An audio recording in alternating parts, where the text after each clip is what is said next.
Dark Destinations. These may be end times, night creature. Why would a few more casualties trouble me? Because their blood will join yours. A radio drama anthology. You are wrong. How you figure? Every merc on Mongo is hunting you down. Not you. Your partner. He said I didn't have a ray gun. Full cast performances set in the haunted corners of the globe. Darkness is coming for you. That's the fear that haunts me. Sleep! Dark Destinations by Father Malone at weirdingwaymedia.com.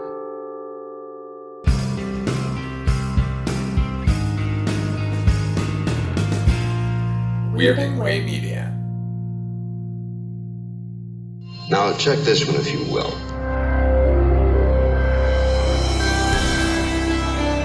Tonight we offer you the sour fruit of a scientist's failure.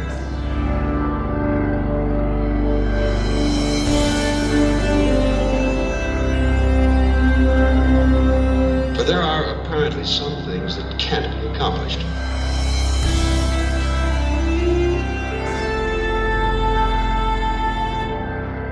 And therein lies the tale and hangs the picture.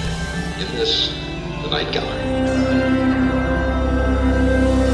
Welcome back, art lovers, to Midnight Viewing, the Night Gallery podcast, where we discuss Night Gallery, Rod Serling's follow-up to The Twilight Zone. I'm Father Malone, and with me here in the gallery are the projection booth's Mike White. Don't touch that trunk. And the Culture Cast, Chris Stachiw. I'm in an airplane to the moon. I'm sorry. I couldn't even take this shit seriously, so why should they? Tonight, we're talking about 2 episodes from Season 3. Those are episodes 7 and 8. Fright Night and Finnegan's Flight. Their taste, of course, must of necessity run toward the slightly odd, or at the very least, the bizarre. That's what we deal with here, the bizarre. The expected, unexpected, if you will. As in the case of this painting here.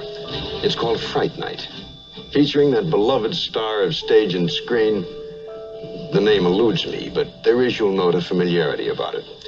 Actually, this fiery apparition is the sort of thing that appears in strange houses, because that's what this painting depicts, a very strange house. And you're welcome to share it with us, because this is the Night Gallery. Fright Night. This is Season 3, Episode 7. It aired on December the 10th, 1972, written by Robert Malcolm Young from a story by Kurt Van Elting. Not a short story. Directed by Jeff Corey. This one stars Stuart Whitman, Barbara Anderson, Ellen Corby, and Alan Napier. This is his 3rd appearance, so I'm giving him a little bit of spotlight. Alan Napier, born in 1903 in Worcestershire, England. He was the cousin of Neville Chamberlain. He married Charles Dickens' great-granddaughter. He was best friends with Michael Gough, who eventually took over the role of Alfred Pennyworth. I have a little quote of his I'd like to read. He said, "I had never read comics before I was hired. My agent rang up and said, 'I think you were going to play on Batman.' I said, 'What is Batman?' And he said, 'Don't you read the comics?' I said, 'No, never.' He said, 'I think you're going to be Batman's butler.' And I said, 'I don't know if I want to be Batman's butler.' It was the most ridiculous thing I had ever heard of. And then he said, 'It may be worth over $100,000. And I said, 'I am Batman's butler.'" There are way too many to name, but the one I'm going to mention is he was in a pirate farce called Double Crossbones from 1951 with Donald O'Connor, where Alan Napier plays Captain Kidd. That's a fun movie. You should check him out in that if your only vision of him is in Gotham City. You won't go wrong with Alan Napier. This was a weird episode for me because it has a lot of Hitchcock connections, because he was in Marnie, and then that cantankerous old woman, she was in Vertigo. She ran the hotel that, what's her name, was staying at. I can't remember which incarnation she was at that point. But yeah, so I was like, oh, this is kind of a neat thing here. And that's all thanks to Jeff Corey putting all the best actors where he can get them. This one is about a writer who inherits a house from his eccentric uncle whose trunk must be kept unopened in the attic. What did you think of this one, Mike? You're given simple instructions. Trunk's got to stay here. So what do? You move the trunk. I don't get it. And yeah, it's kind of the same thing from the last episode that we discussed on our previous discussion. It just goes on for a long time. It really felt like it was taking forever. And I think had they been able to shorten it down, it would have just been a lot more impactful, the way that Their personalities are changing. I think the best moment of the entire thing is that fight that they have where there's the boiling, what is that, milk or something on the stove? The white liquid. That was really nice. I was very happy with that scene, but it took a long time to get there. I think to Mike's point, 100%, it goes on. But I feel like this has been our critique at this point for every single one of these episodes since season 3 has started. This is going on too long. Yeah, it is. Because all of these stories needed like a second or third pass because they all feel a little long in the tooth. Like they just, oh, we're going to see this thing not once, not twice, but 3 times. It's like, I don't need to see it 3 times, maybe twice. And then sometimes they don't even show you that one time, like in the 2 episodes ago with the We Can Come Up Now, Mrs. Milliken, they showed us 1. So it's like the show has this weird thing where sometimes it doesn't make use of the time enough, but now it seems to be they've given 25 minutes and they're just, oh God, 25 minutes to tell this story that maybe would only take 12 and a half. This is another one. Yeah, don't move the fucking trunk. Okay. Don't move the fucking trunk. It's in the attic. Don't fucking move it. The story's over. I don't know. This is one of those stories where, again, the contrivances that are required to get the story going feel really contrived. And hey, dude, if you want a nice, quiet place to work, don't work in the attic. You've got that nice place where you're going to lock up the trunk later on. Put a desk out there, fix that up. I know it's probably overridden with weeds and stuff. You got this great new house. Spend a little time doing some work around the house as well. That'd probably be good. So fix that up, and there you go. You got your den. You can just write in there all day long if you want. It'd be way cooler. Oh, and I'll tell you what. Then I would buy the kids broke into the house and used his typewriter if his typewriter was out there. But this whole thing of, must have been some kids coming by and writing this H.P. Lovecraftian drivel on my machine. Oh, okay. Darn kids. Every horror author is going to rip off Shirley Jackson at some point, right? Here, the house played by Ellen Corby, who you mentioned, she is a direct lift of Mrs. Dudley from Haunting of Hill House. She even has the same lines, basically. No one from the village will come any closer than that. Oh, it's getting dark. No one. I must be getting home. I'm not meant to be on the property after dark. Well, fucking God, the trope. Check mark. Check that box right off.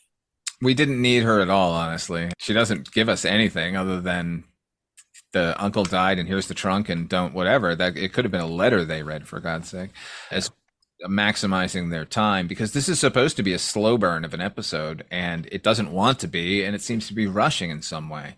In fact, the ending of it, where it's a happy ending in a way, they survive and they leave, so it is a happy ending. That suggested to me that the whole thing just should have been a gentler episode overall, which is not out of bounds here on Night Gallery. We could take a gentle ghost story in the tradition of Ray Bradbury or something, like on Halloween night, the uncle comes and gets the trunk. Like that could have been fine. We didn't need all the possession sort of nonsense, although I thought that first sort of spectral encounter I thought was shot really well and edited very well, when he's seeing the trunk floating, although the wires were a bit much. They did everything they could with the telecine to stretch that image and solarize it. Seemed like it isn't just a trunk hanging on a couple of lines. You know what? And I actually didn't mind the fake out of the trick-or-treaters. I actually kind of liked that. I think that really worked. Too. Yeah. And in terms of like in a narrative sense, like to break up that moment, but to kind of stall out the moment, because the moment does end up coming that you're expecting to happen. But to give us that little fake out, I think was kind of nice. We haven't really seen it a whole lot in this show. And to your point, Father Malone, it feels like a gentler episode than most of the ghost stories in this show are of a piece, like all very samey, at least in Night Gallery. They're all like, unfinished business, or the other side is coming back to do something to hump you in one of the episodes, like your ghost lover is coming back. But this is like to help murder your obnoxious wife. Yeah, but in this it's like he's just like a ghost and he just comes back for his trunk. Evidently what was in the trunk was going to try and fuck up that young couple, so he was doing them a favor in doing it. Right. But what the episode ends up doing is treading in what so many couples horror movies like Amityville Horror tends to be, which is it's all monetary in nature. This is a story about people who can't afford their life and they're at each other's throats about it, but it's all dressed up in the cerements of the grave. Did Zachariah die recently? That's made clear, right? The housekeeper knew him. This isn't some house he died. He didn't die in the 16th century or anything, right? Because I can't figure out why he would write a note resembling a passage from some like Italian poet or H.P. Lovecraft. It was just that didn't make any sense to me. Also, once physical violence starts with ghosts, you got to go. Yes, the answer is when your fucking glass lifts off the table, throws itself 10 feet across the house, you leave. You get the fuck out of there like Dana Barrett did in Ghostbusters, and you don't come back. What happens if your little girl goes into a television set, though? Yep. You hire Zelda Rubinstein, baby. See, that's a great to stay around your haunted house. It's because you got to stay around for the kid. Like every other person doesn't have a reason.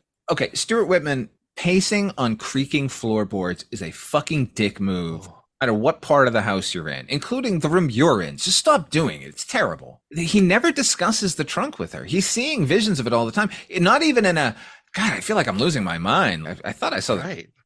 She sees the trunk vibrating, doesn't say anything about it. He's right there. You could just point, say, look at the trunk. It's moving. Also, I can't trust anyone who uses cocoa as a staple in their house, who's so insistent. All else, we need cocoa. Sick son of a bitch. Where is that cocoa? Can I, now that we've opened this box, can I mention Stuart Whitman and Barbara Anderson? No chemistry whatsoever at all. And you know, Wikipedia, it's a tool that we use. Sorry, teachers of high school.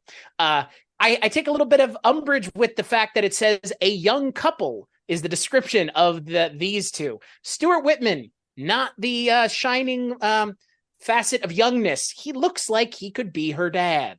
Straight up. Yeah. Definitely.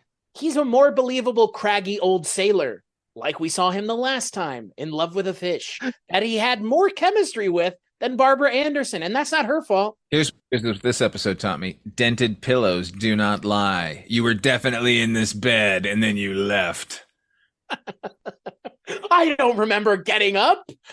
Yeah, that was really strange in this. And I'm like, okay, like we had this conversation in my house all the time. Like, oh, did you sleep well last night? Oh yeah, no, I got up. No, you didn't. Like, what?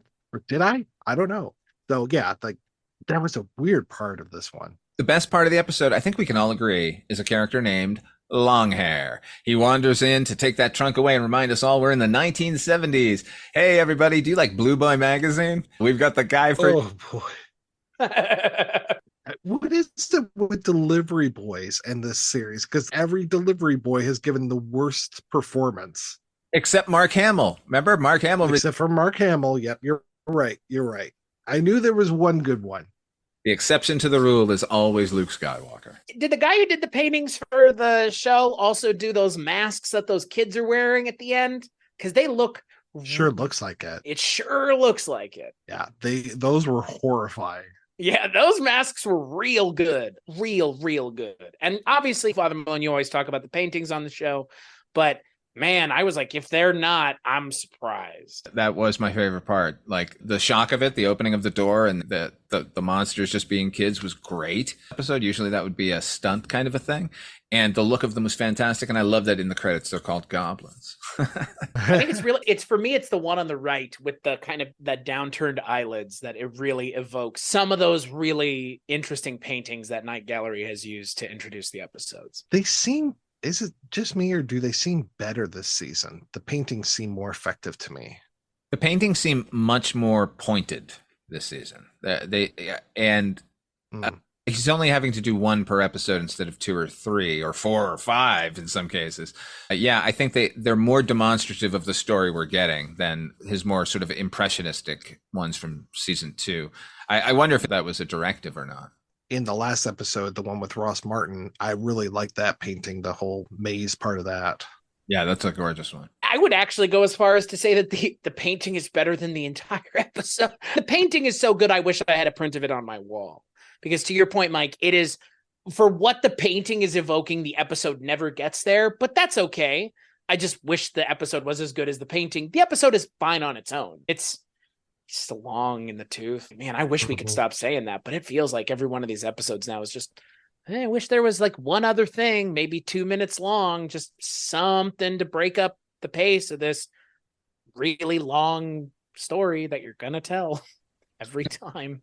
I don't think this is a controversial statement, but the paintings for Night Gallery are all better than every episode of Night Gallery. Even the boy who could see the future, or whatever the hell, that boy who could see earthquakes. Yeah.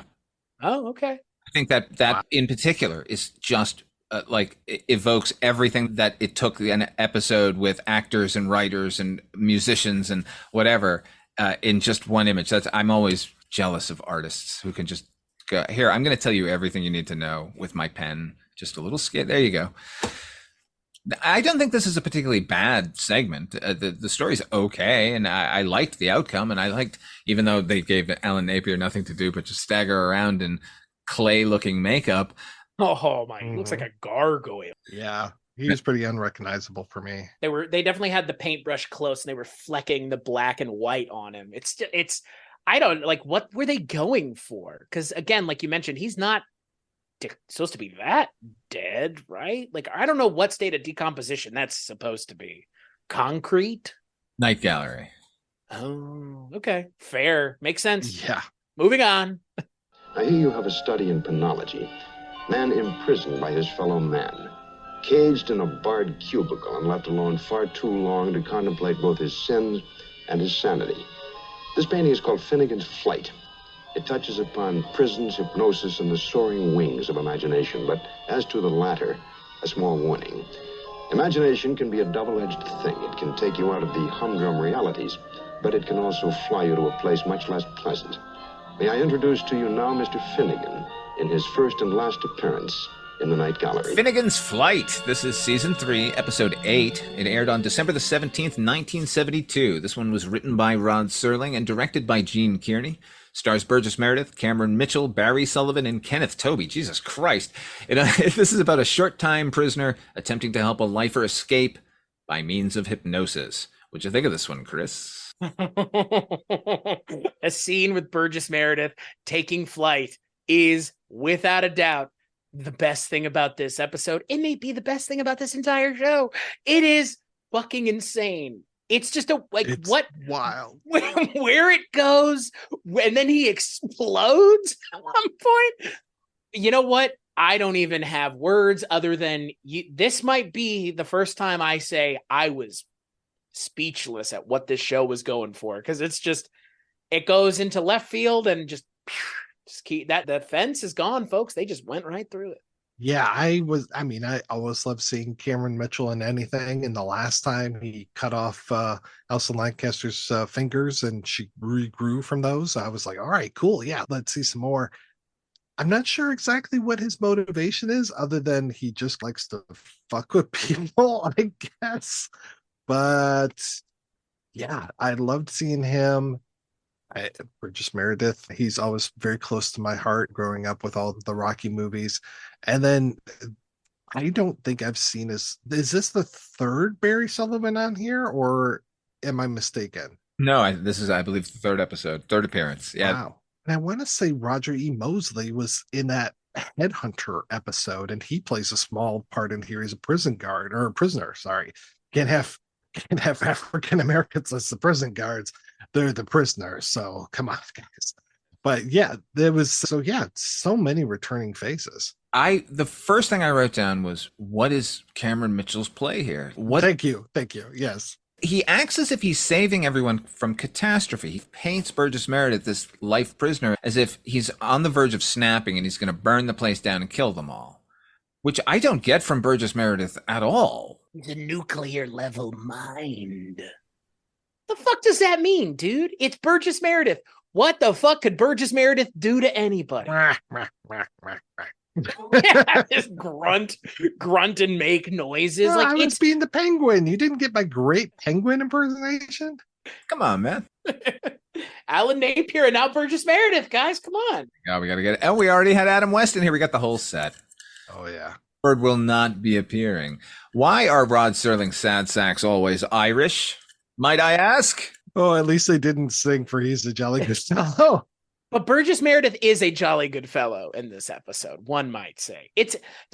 I don't understand. He's supposed to be what? Like a genius trapped in prison? Like, is what Cameron Mitchell is saying actually going on, or is he just full of shit? Like, I wasn't believing it.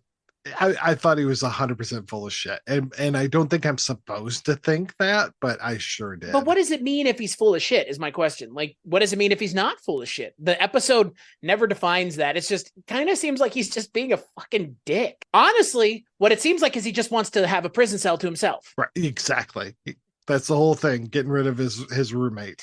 Goodbye, Bunky. I literally caused you to explode. Yes. Oh my God. To help him out of this prison. So I told him that his hands were made of iron and he could punch his way through. How is that helping him? And if he can manifest all this stuff, why weren't his fists made out of iron? Hey, logic of the own episode. How much medication is Burgess Meredith on, by the way? He broke every bone in his hands, and then he manifests his fingers blistering in hot water. Yeah, he locks his fingers together. They're all broken, but not a care in the world. Why is a prisoner allowed to just consult with the people in the prison? Like, he's not shackled. He's across the desk from Cameron Mitchell. Is just like, just fucking throw this guy in the cell and just leave him alone. Just don't listen to him. He's in prison. And I'm not saying people in prison shouldn't be listened to, but in Night Gallery, they shouldn't. In a thematic fucking prison where a guy can convince another man to cause himself to explode, then this guy should be locked up, and they should do like Magneto, throw a thing on his mouth so he can't talk. Mm-hmm. Yeah, it's the power of suggestion is a thing that's used a lot in a lot of sci-fi. I mean, what the fuck is the character's name in the X-Files that makes all those people kill themselves? You know, kill yourself, take out a gun and blow your brains out. Like, that's what this is. But why is he the hero of the piece? It's kind of a weird angle to take here, Rod Serling. The end of the episode, I agree with you, was shocking and fantastic. The fact that Burgess Meredith actually explodes as if he were piloting an aircraft into the ground. But I think it should have gone further. Like, either they should have cratered that entire medical wing, killing everybody. That would have felt even better, only because what we get is Mitchell going back to his cell, and he looks out and sees the body being taken away, and then it just kind of ends. And I was hoping Mitchell just started like yelling, "Hey, everyone who can hear me," and started hypnotizing everyone around him. Like something. Like, it should have either ended with the explosion or given us another sting at the end. Yeah, what does the explosion mean is my question. Like, what does it mean? In the context of the episode, he got Burgess Meredith to explode. Could he do that to other people, or was it because Burgess Meredith had some special power? And because the episode never answers that, I kind of don't understand what was the point to begin with of asking the question. Yeah, I really think that he was supposed to have a special power, but I totally agree with you that was not communicated effectively. It's just like, well, I'm guessing that he's not lying, and I guess this is a very special case and that he can't do it to everybody, because it's so weird when it's the end of the episode and they're like, "Oh, hey, hypnotist, do your trick, burn." I'm like, what? Why is that a burn? Yeah, like, he can do his thing, and you might explode because of it. There are some good things in the episode. Jeff Corey directing this one. Oh, no, I'm sorry. Gene Kearney directing this one, who he directed the Question of Fear episode, which I also thought was effectively directed. I thought he's done some good work here, including just the excellent B-roll of the prison, looking through the honeycomb of chicken wire as prisoners are moving around. When there was a transition between scenes where they underlying it was an airplane sound very early in the was really nice. When Burgess Meredith and Cameron Mitchell are talking about being free and flying in the sky, there's a sound of an airplane there as well. I thought that was great. I don't know how many pilots make the sound of the airplane as they're flying it, but that was very humorous for me when he started making those noises. I was like, really? It's like a gag right out of Airplane. I thought the Zucker folks wrote it. Like, it reminded me of that scene where they're like, you know, with oh God, who is it that shows up and starts singing? Ethel Merman. Yeah. Ethel Merman, like I was expecting Ethel Merman to show up. Like that is where it goes. Like it's like the character from Over Nacho Grande. I'll never be over Nacho Grande. I was waiting for the dude from Spaceball because they're having Burgess Meredith make airplane noises with his mouth. For fuck's sake. Hey, this ain't Twilight Zone, folks. This is Night Gallery. We have different expectations for this show. Wouldn't it have been cooler just to have the actual sound of an airplane and them going like, where is that coming? Right. Yes, it would have.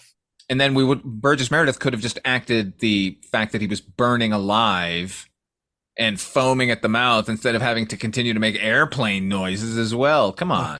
Just the way that Cameron Mitchell's, he's going higher. Oh, he's running out of oxygen. Does your face blister when you're running out of oxygen? Well, I guess here. Yeah. I mean, it could. I don't know. Here in the Night Gallery. I know Tony didn't, when he was flying his suit the first time, he just kind of froze up and stuff. But I want to know why no one in the room with Burgess Meredith died. That's what I'm at. Big explosion have marks on them. Yeah, well, Cameron Mitchell is looks like he was standing next to an explosion when it went off. And yet he's just like, I'm next scene, I'm perfectly fine. Here's my new outfit. My hair's perfectly coiffed once again. Don't you know your hair can be perfectly coiffed in prison? Yeah. Or you could look like Burgess Meredith with what's either a terrible hairdo or a terrible wig. I couldn't figure out which it was.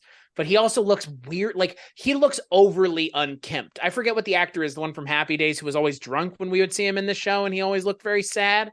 It's like why do we have to go this far? It's too bad they didn't have a moment where he broke his glasses. Oh no. Boy, yeah. That would have been too much of a callback. Yeah, I guess. It would have at least been something of value in it. And again, an episode where you know what we mentioned the paintings, right? The top half of the painting in this one is a good one. The bottom half of the painting is real bad. Again, like it speaks to the moments of this episode that don't work, which is just it takes place in a prison, but that doesn't even factor into this. Ultimately, this could have been done anywhere. These mind over matter experiments, ultimately, more questions are asked because it's taking place in prison. Because I have no idea why Cameron Mitchell would want to do any of this if his ultimate goal is not to, like we've said, just have all the other inmates explode so that he can run away. He's got 4 months left, we're told. So, like, why is he fucking with anything? Just sit, just do your time and leave, man. He's just a sick son of a bitch who likes to watch people explode. I'd like to just recommend quickly, Burgess Meredith, late in his life, he was in a movie called State of Grace, Phil Joanou's film about the Irish mob with Gary Oldman and Sean Penn. He's in one scene as this old man being like shaken down by Sean Penn. He's like, I'm just an old man eating stewed tomatoes out of a can. Leave me alone. He's so frail and terrified in it. It's a great performance. It's like I said, it's only a couple minutes in the movie, and the movie's not that great, but it's worth seeing just for that. Also, I did not recognize Cameron Mitchell from the Green Fingers episode. It took a while for that to sink in that was him. And then it also occurred to me that I mainly know him from My Favorite Year as that gangster, Carl Rojak. Wow. Good callback. Great in that. Anyway, I just wanted to shout those out to any potential viewers out there. Anything else in this one, gents? Burgess Meredith is good, and he is the best part of this episode, but it's funny, unintentionally funny. It is a good laugh. If you want to see something truly strange, here's an episode of Night Gallery, but it is just... I wanted to see, if we're going to go that far, I want to see him start hypnotizing somebody else. Exactly. This is Night Gallery after all. Exactly. He could be... You know, Chris, I don't know if the X-Files you were talking about was the Cerulean Blue one, but he could be the next Cerulean Blue guy. Pusher. Yeah, I think we talked about something else where we were bringing this up, like the power of suggestion. Like it's an interesting thing, but... It kind of reminded me of the one with, was it Joe Perry, the Twilight Zone 85, where he's the prisoner in jail and there's the piano that takes him to different timelines. Yeah. I mean, just again, if you're going to set it in prison, there's got to be a reason it's in prison. And there are directions they could have gone here. We've kind of already laid them out. The fact that they don't go there is just, okay, so he's in prison. Yeah, and again, reminds me of The Dead Man, where you hypnotize this guy and then give him cancer. Now he's got cancer. Now you don't. Now he doesn't have cancer. Same idea. Yeah. All right, we're going to play our next step. Oh, you want some? Sorry. Joe Penny, not Joe Perry. Of course, Joe Perry, the singer of Journey. Joe Penny and Joe Perry both have a Sopranos connection because Joe Penny is in the Sopranos. Hey, everybody. And Joe Perry sings the last song on that show. Whoa. There you go. I didn't realize that he was in there. We should probably do a podcast about the Sopranos one of these days. All right, we're going to play a preview of our next episode, and we'll be right back to wrap things up. Now, this canvas here, dark hallway, door slightly ajar, a rather disquieting red room at the end of the hall, and a very large cat. We suggest to you that while felines may look cute and cuddly and playfully mischievous, our suggestion is that you feed them a bit of milk and get rid of them, because cats are and always have been Satan's familiars. Our painting title is She'll Be Company for You, and it's hung in this place we call the Night Gallery. This item here, commentative on what A.J. Liebling referred to as the sweet science, obviously having something to do with the manly art of self-defense, boxing. But if the Marquis of Queensberry mayhem doesn't particularly turn you on, don't turn this off. This painting tells a story infinitely more intriguing than a couple of fast boys mixing it up. It's called The Ring with the Red Velvet Ropes, and it tells you the tale of precisely who is the real heavyweight boxing champion of the world. And I think you'll be surprised. Surprise happens to be our stock in trade, because this is the Night Gallery. That's right. On the next Midnight Viewing, we'll be taking a look at Season 3, Episodes 9 and 10. Those are She'll Be Company for You and The Ring with the Red Velvet Ropes. Midnight Viewing, the Night Gallery podcast, is a proud member of the Weirding Way Media Group, and our theme song was composed by HP. Until next time, what are you working on, Chris Stachiw?